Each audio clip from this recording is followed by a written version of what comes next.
You're not stressed because life is hard. You're stressed because your body needs it. That sentence hits differently when you realize it might be true. Not metaphorically, not spiritually, but biologically, neurologically, chemically. The stress you've been trying to manage may actually be the very thing your nervous system is addicted to. This video isn't about coping techniques or breathing hacks. It's an invitation to go deeper, to understand why peace feels threatening, why stillness feels like suffocation, why no matter how much you try to relax, your body keeps finding new reasons to panic. What if stress isn't the enemy? What if it's the familiar lover your brain won't let go of, the one that brings pain, but also a strange sense of aliveness? That spike of cortisol that makes you feel needed, the jolt of adrenaline that makes you feel awake, the urgency that gives your day meaning. You think you want calm, but every time it arrives, something inside you gets restless. You check your phone, you stir up drama, you sabotage the stillness, not because you're broken, because your body doesn't yet recognize peace as safety. This is the hidden truth about stress management. You don't need better techniques.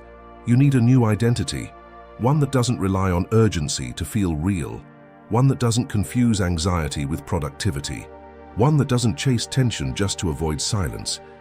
You've spent years trying to manage stress, control it, survive it, but maybe it's not about control anymore. Maybe it's about seeing the addiction for what it is, a loop. A loop that started when chaos became your comfort zone, when cortisol became your baseline, when emotional tension became your normal. And the scariest part? You didn't choose this. It was coded into you by your environment, your upbringing, your trauma. Your nervous system adapted to survival and then called it home. But now you're waking up. You're starting to see it. That's why you're here. Something inside you is remembering the feeling of peace without panic, the idea of being calm without losing yourself, of feeling safe without needing stress to validate your existence. This isn't about fixing you. It's about helping you remember who you were before stress became your personality. Managing stress is like trying to control a fire you've unconsciously kept burning. You've probably been taught that stress is something to reduce, to manage, to balance like a scale. But what if that entire narrative is upside down? What if managing stress is actually keeping you trapped inside it? Because here's the uncomfortable truth. As long as stress is treated like an external force, you'll keep trying to fix something that's being generated from within. Your body doesn't just react to stress, it memorizes it, rehearses it, relives it. You're not just responding to stressful moments, you're sustaining a biochemical loop designed to recreate them. It starts subtly. A deadline becomes a dopamine hit. A crisis becomes an adrenaline fix. You start needing friction just to feel focused. Without realizing it, you're feeding the addiction. Not because you want to suffer, but because your brain has linked stress with purpose, movement, even progress. It gives you something to solve, someone to be, and that's the trap. Because this isn't just about overwhelm, it's about identity. You begin to associate stress with being important, being useful, being alive. The pressure becomes the proof that you're trying hard enough, that you care enough, that you're doing enough. And when the pressure lifts, when calm finally arrives, it doesn't feel like peace. It feels like something's missing, like you're not doing enough, like you've lost control. That's when the loop begins again. You look for a new task, a new problem, a new fire to fight, not because you want more stress, but because your body is addicted to the feeling of trying to manage it. It's chasing the chemistry it's come to depend on. Cortisol, adrenaline, even dopamine, yes, the pleasure chemical, gets wrapped into the cycle, rewarding you for surviving just one more round. This is emotional addiction, and it's silent. Here it wears the mask of ambition, hustle, high-functioning anxiety. But underneath it's a pattern of self-abandonment, disguised as productivity. A nervous system that can't feel safe unless something's wrong. You've been taught to manage stress as if it's an enemy knocking at your door. But the truth is, it's already moved in, and until you see it clearly, you'll keep rearranging furniture while the house is still on fire. You're not stressed.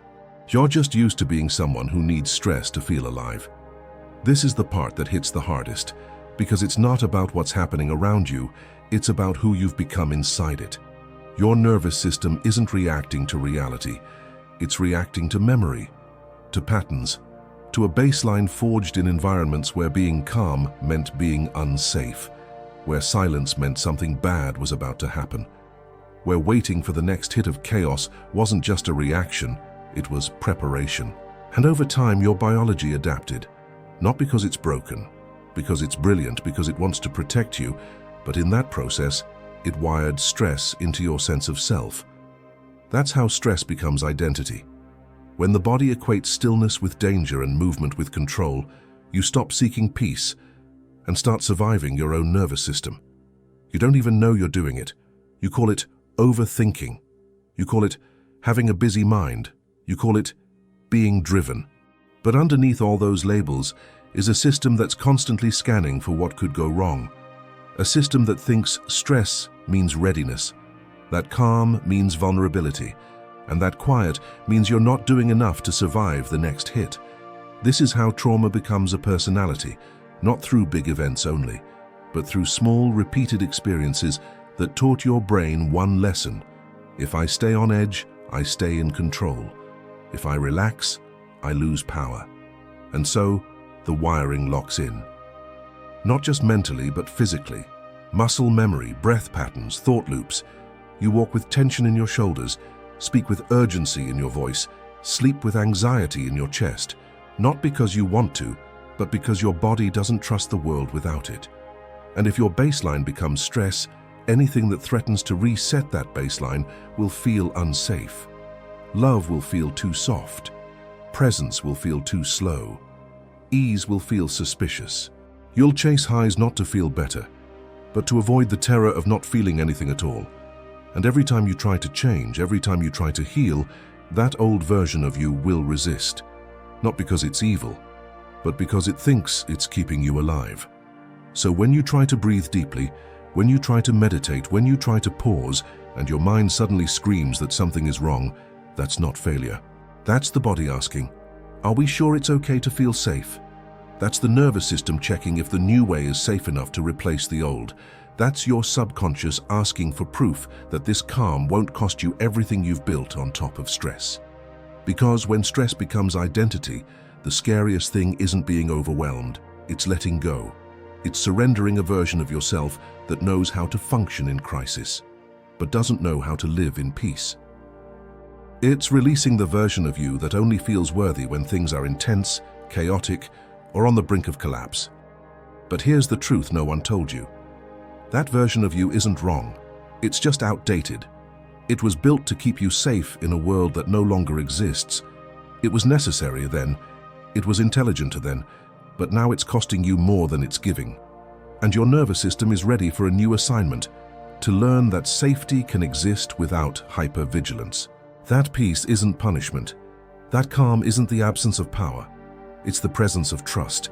The moment you stop identifying with the stress, the addiction begins to lose its grip. The chemistry begins to shift, the patterns begin to loosen, and you begin to meet yourself not as a manager of crisis, but as a creator of coherence. You are not your stress. You are not your tension. You are not your fear. You are simply someone who learned to survive, and now is learning how to live. Your nervous system doesn't crave calm. It craves what's familiar. That's why peace can feel so uncomfortable, not because it's wrong, but because it's unknown. Your body isn't searching for serenity, it's searching for signals it already understands. And for many of us, those signals sound like noise. They feel like conflict, they look like stress. If chaos was the rhythm of your upbringing, if tension was the atmosphere of your early life, then it makes sense that your system would calibrate to that frequency, not because you're broken, but because you're adaptive. Brilliantly, tragically adaptive. It starts young.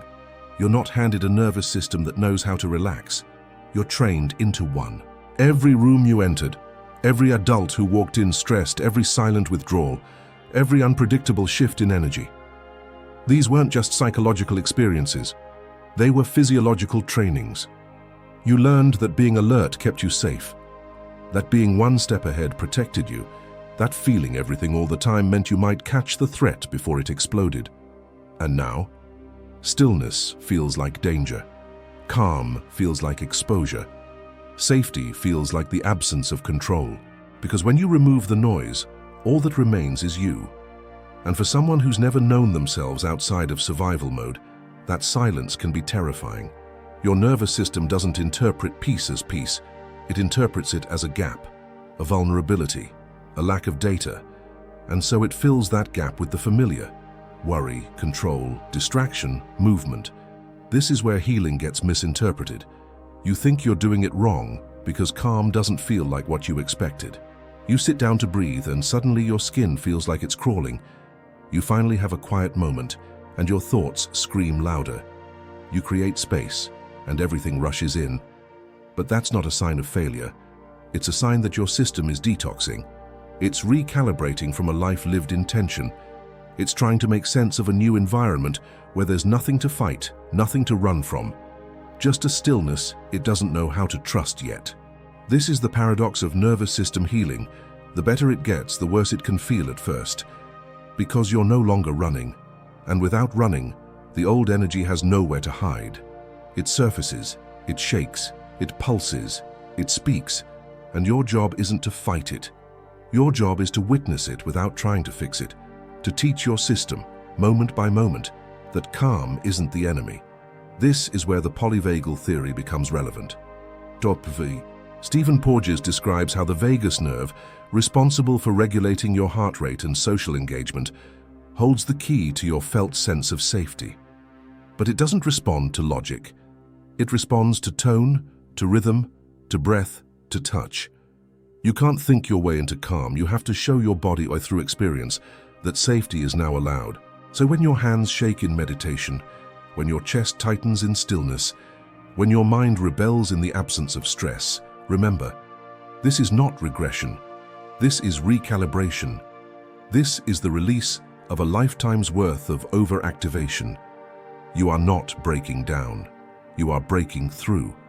You don't heal a stress addiction by avoiding discomfort. You heal it by creating new associations.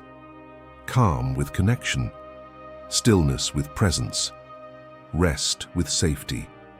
That takes time, repetition, permission. But most of all, it takes understanding that your body isn't resisting peace because it hates you. It's resisting peace because it doesn't recognize it yet. You're not failing when you feel restless in the quiet. You're not weak for wanting to flee your own stillness. You're simply learning how to feel safe without the noise you once depended on. You're learning how to live in a frequency your system was never taught, but is finally ready to receive. Stress gives you dopamine. Calm gives you withdrawal symptoms.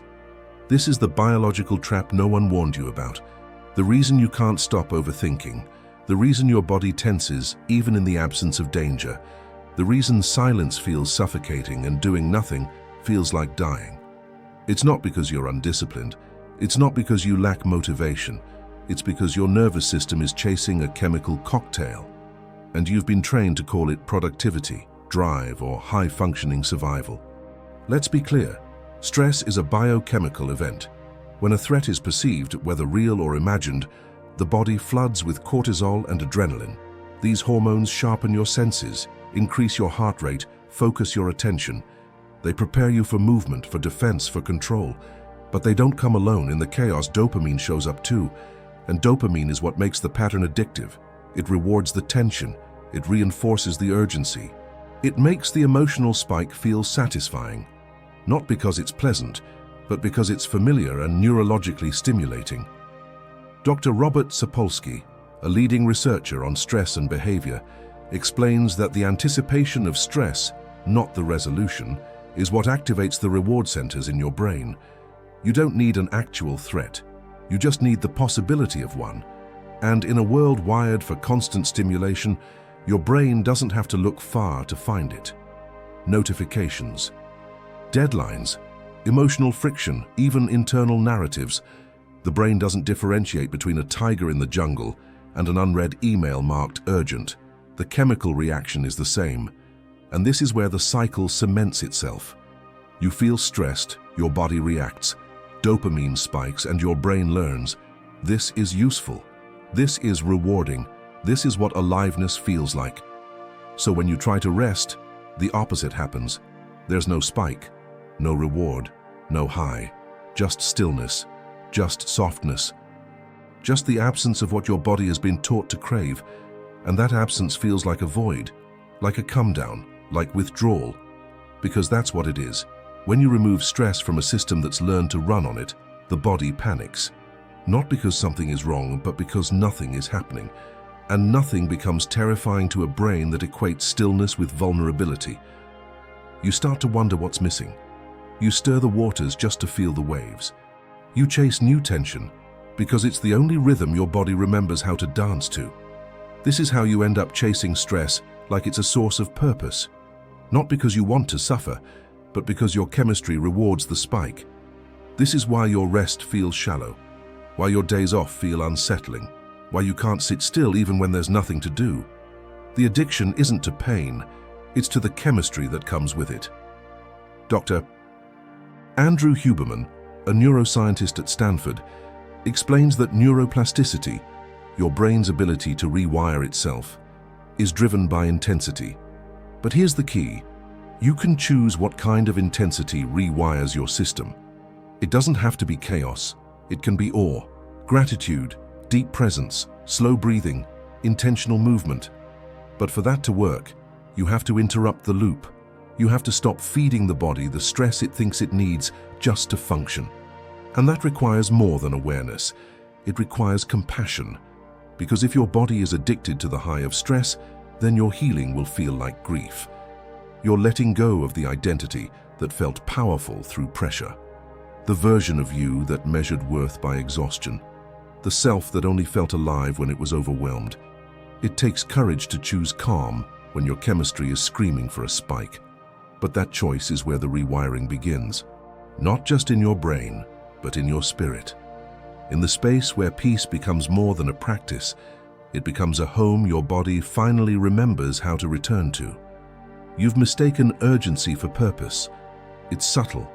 It hides in your to-do lists, in your calendar full of color-coded commitments, in the voice that whispers do more every time you try to pause. It feels like momentum. It looks like success. But underneath all that forward motion is a nervous system scanning for danger and calling it responsibility. The rush you feel when a new task appears isn't clarity, it's survival. And you've been taught to chase that signal like it's proof that you matter. Here's the hard truth. Urgency can mimic meaning. It gives you something to chase, something to fix, something to hold on to. But it's not the same as purpose. True purpose grounds you. Urgency exhausts you. Purpose connects you to life. Urgency convinces you that everything is life or death, including things that aren't. And when the line between them blurs, you become someone who needs stress to feel valuable. This is where the reticular activating system, or RAS, comes in. It's a part of your brainstem responsible for filtering information. It decides what's worth noticing, what gets your attention, what feels real. And here's the catch. It prioritizes what's familiar and what's emotionally charged. If your system has been wired to associate importance with stress, then the RAS will amplify everything that feels urgent, whether or not it truly is. It will drown out peace, silence, simplicity, because those don't feel emotionally significant enough to trigger recognition. You'll find yourself leaning into crisis, even when there isn't one. You'll feel most alive in pressure, and you'll start confusing stillness with irrelevance. That's not a mindset problem. That's neurobiology. That's a nervous system designed to stay alert, even in safe spaces, especially in safe spaces, because when the body doesn't trust calm, it will sabotage peace just to stay in the loop it knows. You'll scroll when things get too quiet. You'll pick a fight when things feel too stable. You'll procrastinate until the last minute because the panic sharpens your focus. You're not lazy. You're addicted to the rush of urgency. It's not that you don't want peace. It's that your system hasn't yet learned how to feel safe without the noise. This is why the law of attraction gets distorted. People think they're attracting chaos, but in truth, their nervous system is filtering reality for signals that feel familiar. You don't attract what you want. You attract what you're regulated to recognize. And if your baseline is stress, that's where your focus will go. Not because of failure, but because of programming. So how do you shift? You start by interrupting the pattern at the level of sensation. You pause before the spike. You notice the way your breath tightens when you say yes too quickly. You listen to the voice that confuses pressure with clarity. You create micro moments of stillness inside the storm and let them be enough. Over time, your RAS begins to reprogram. It starts to recognize calm as valuable. It begins to highlight the quiet moments, the slow mornings, the spaces where nothing dramatic happens. And in that shift, a new kind of intelligence emerges, a spiritual intelligence, a listening that isn't driven by fear, but by resonance. You stop needing to prove your worth through speed. You stop mistaking tension for trust.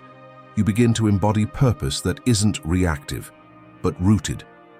You don't lose momentum when you heal your addiction to urgency. You refine it. You rewire the signal. You teach your body to move from coherence instead of crisis. And that's when your life stops being a series of emergencies and starts becoming a rhythm of clarity. Calm is not emptiness, it's withdrawal from your old identity. That's why healing doesn't always feel like relief. Sometimes it feels like absence, like something vital just went missing. Your drive, your sharpness, your edge. You sit in the quiet, and instead of peace, you feel disoriented. Like a part of you dissolved in the stillness. And it did. The part of you that was always reacting, always running, always managing the next wave of urgency. That part doesn't know what to do here. It's used to friction. It's used to being needed. It's used to defining itself through crisis. When the noise fades, so does its sense of worth. This is what makes healing so tricky. The first stage is not peace. It's discomfort. It's detox. It's the nervous system scanning for the stress that's missing and panicking because it doesn't find it. It feels like something is wrong when, for the first time, nothing is. And the mind scrambles to fill the gap. Maybe I forgot something. Maybe I should check my messages. Maybe I'm falling behind. Maybe I'm not doing enough, but you are doing something. You're teaching your nervous system that stillness is no longer a threat. You're meeting the void that lives beneath the stress. And that void isn't empty. It's sacred. It's the space where your new identity is being born. But to step into it, you have to let go of the armor you built to survive. The control, the speed, the constant stimulation. Those were never your essence. They were strategies. Clever, adaptive strategies that kept you moving when life felt too overwhelming to stop. But now you're stopping. Not because you're quitting, because you're recalibrating. This is what quantum physicists refer to as the vacuum state, the space of infinite potential that appears empty but is actually charged with creation. It's the pause before emergence, the darkness before birth, the silence before the song. You're not broken. You're suspended in the most powerful space of transformation there is, the space where the old version of you no longer fits and the new one hasn't fully downloaded yet. And your job is not to rush this. Your job is to stay. Stay in the discomfort. Stay in the uncertainty. Stay in the space between the stress you've let go of and the coherence you haven't yet embodied. Because the only way to rewire your system is to not fill the silence, to not create chaos just to feel alive again, to let the discomfort of peace stretch you into a new shape. This is the dark night of nervous system healing. And if it feels like loss, that's because it is. You're losing the self that only knew how to survive. The self that mistook panic for passion. The self that equated exhaustion with effort. You're letting go of the version of you that kept burning just to feel warm. And as you sit in this void, remember, nothing is going wrong. The absence of chaos is not failure. It's space. It's the container for something new. Your nervous system isn't falling apart. It's recalibrating its relationship with reality. You are not becoming less of yourself. You're simply shedding the part of you that was trained to suffer in silence. Stay with the stillness. Breathe into it. Let the fear rise and fall without reacting. Let the emptiness stretch until it becomes familiar, until your body starts recognizing peace not as punishment, but as home, until the craving for chaos dissolves into a quiet certainty that you don't need stress to prove you exist. You are already here. You always were. Safety, is a practice, not a feeling. You don't wait for it. You build it, you rehearse it, you embody it until your nervous system stops looking for something to fight. Because if your body has spent years surviving in high alert, it won't suddenly feel safe just because your life got quieter. Calm isn't self-explanatory to a system trained in chaos. You have to show it gently and consistently what safe actually feels like, not in theory, but in sensation. That begins with noticing the moment your body leaves itself.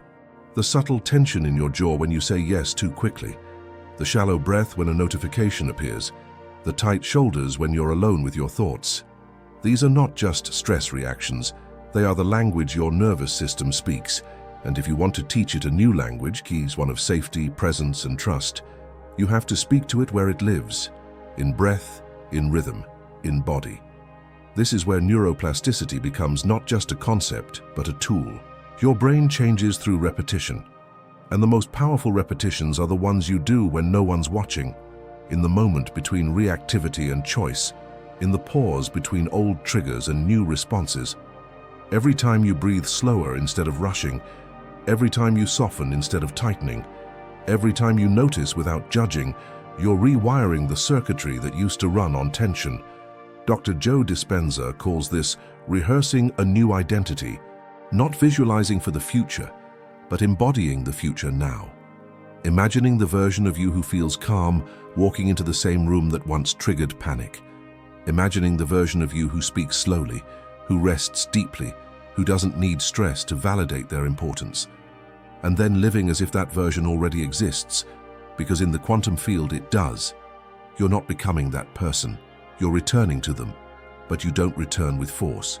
You return with presence. Through micro-practices that teach your body how to feel differently in the same circumstances, like coherent breathing, a simple rhythm of 5 seconds in, 5 seconds out. This isn't relaxation, this is regulation. It's a signal to your vagus nerve that there's no threat. It shifts your system from sympathetic, fight-flight, to parasympathetic, rest-digest, in real time. You're not just breathing, you're reshaping the architecture of your safety. Then there's safe movement, walking slowly, intentionally, as if the ground itself welcomes you. Speaking with pauses, touching your heart, looking at your surroundings and naming what is still, what is solid, what is safe. These tiny acts are not meaningless. They're re-education. They're how the body learns. This moment is different. You don't have to run. This is how healing becomes spiritual. Because you begin to realize, peace is not passive. It's a choice you make again and again in the middle of discomfort, a discipline of softness, a commitment to truth. And the truth is, you're already safe, but your body forgot. And so we practice, not to earn peace, but to remember it. Not to silence fear, but to move through it with kindness. Not to eliminate stress, but to stop feeding it. You don't have to wait for your external world to become calm. You can become calm in a world that isn't. And that's where your power lives. Not in control, but in coherence. The opposite of stress isn't stillness, it's coherence. It's not about doing nothing. It's about doing from a different place. A place where your actions don't come from fear, but from alignment. From an internal rhythm that doesn't need chaos to move forward. Because when you're coherent, when your thoughts, emotions, and physiology are moving in the same direction, life stops feeling like a battlefield and starts feeling like a current. You're still moving, still creating, still showing up, but the energy behind it has changed. It's no longer survival, it's resonance. Most people think that healing from stress means becoming less productive, less ambitious, less driven. But what if the opposite is true? What if coherence makes you more effective, more creative, more magnetic? Because now your energy isn't leaking through overthinking, overcommitting, or overreacting. When you're in coherence, your presence sharpens, your boundaries strengthen, your intuition becomes precise, and life starts meeting you at the level of your clarity. This is where heart-brain synchronization enters the picture. According to the HeartMath Institute, when your heart and brain are in sync, your entire nervous system functions more efficiently, your hormones balance, your cognitive function improves, your resilience increases. In other words, You stop spinning in reaction and start operating in response. You're not just less stressed, you're more powerful, because your energy is no longer divided. And here's where this intersects with manifestation. You don't manifest from intensity. You manifest from coherence. The quantum field doesn't respond to desperation. It responds to frequency. And when your signal is scattered, when your heart says one thing, your mind says another, and your body says, "I'm tired," you broadcast mixed messages. You confuse the field. You dilute your focus. You delay your becoming. But when you're coherent, everything locks into place. Your desires feel natural instead of distant. Your body becomes a channel instead of a battlefield. You begin to operate from the frequency of already having, instead of the frequency of still needing. That's when synchronicities multiply. That's when resources find you. That's when conversations shift. Because the outer world starts to mirror the harmony you've cultivated within. You're no longer pushing reality to move faster. You're aligning yourself with the rhythm it already moves in. And that rhythm, that flow, doesn't come from passivity. It comes from precision. It's what happens when urgency dissolves and intention remains.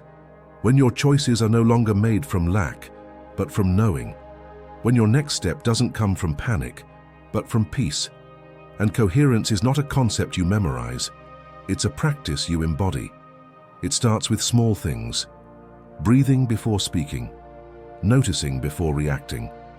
Moving with rhythm instead of rushing. Feeling your own center before trying to fix what's outside. And in that practice, something profound begins to shift. You stop fighting yourself, you stop fragmenting your energy, and you start remembering what it feels like to be whole.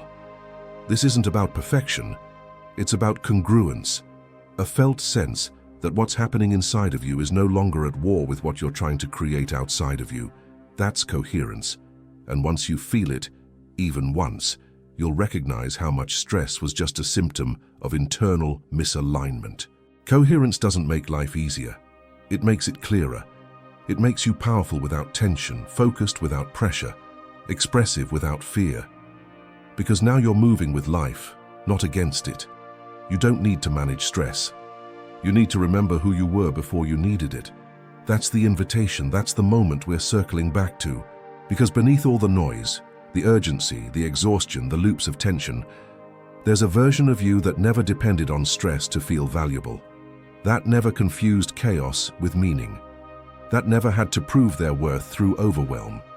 That version is still there, not lost, just buried under layers of conditioning, chemistry, and inherited noise. And now, you're peeling it back. Layer by layer, breath by breath. Not by force, but by recognition. Not by fixing, but by remembering.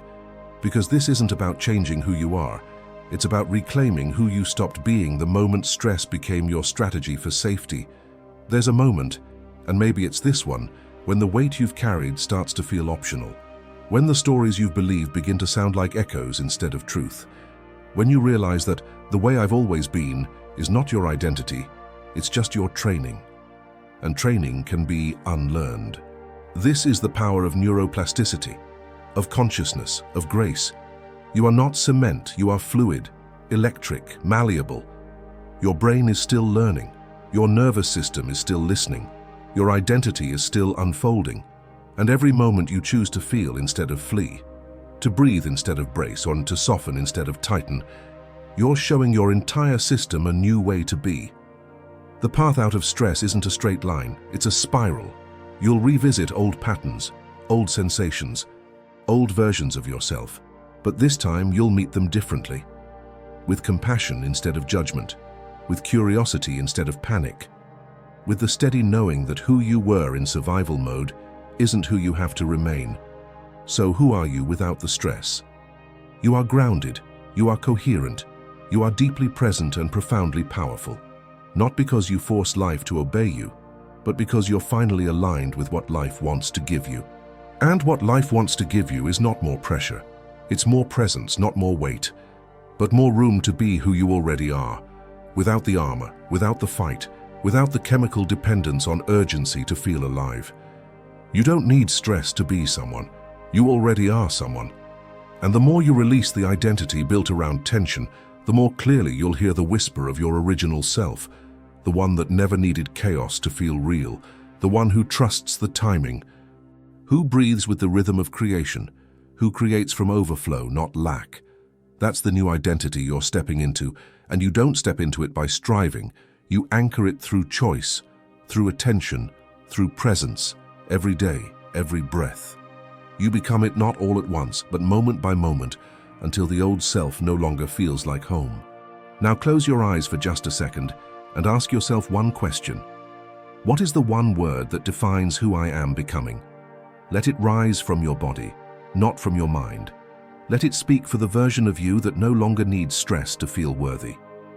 Write that word down, in the comments, in a journal, in your heart. That word is the bridge between who you were and who you are now allowed to be. And if you've made it this far, it's not by accident. This video found you because your nervous system is ready to let go, ready to reset, ready to remember what safety, real, grounded, God-breathed safety, actually feels like. You were never meant to carry all that pressure. You were meant to live in peace, and now you've remembered the path back. The stress was never yours, it was coded into you, but now you get to rewrite it. If this message touched something real inside you, if you felt the echo of your own life inside these words, don't let that insight disappear. Anchor it, engage with it. That's how you begin to rewire your system for a different outcome. That's how transformation stops being something you chase and starts becoming something you live. The nervous system learns through repetition, not theory. So come back to this message. Sit with it. Let it reprogram the part of you that still believes tension is required to be taken seriously by life. And if you're ready to deepen this process, to continue healing the parts of you that mistake survival for identity, then I want to invite you into the next layer of this journey. In the next video, we're not just going to explore the stress loop, we're going to break down what happens when you finally stop feeding it, and everything starts to reorganize. You'll discover what withdrawal from your stress identity really looks like, and how to move through it without returning to old patterns. Title preview: When you let go of stress, who are you then? Or, what happens when you no longer need chaos to feel alive? These are the questions that change lives, that change timelines. If this resonated, write in the comments one word that defines who you're becoming. Let it be your energetic declaration, your signal to the field. And if you're ready to keep shifting, don't just subscribe, commit.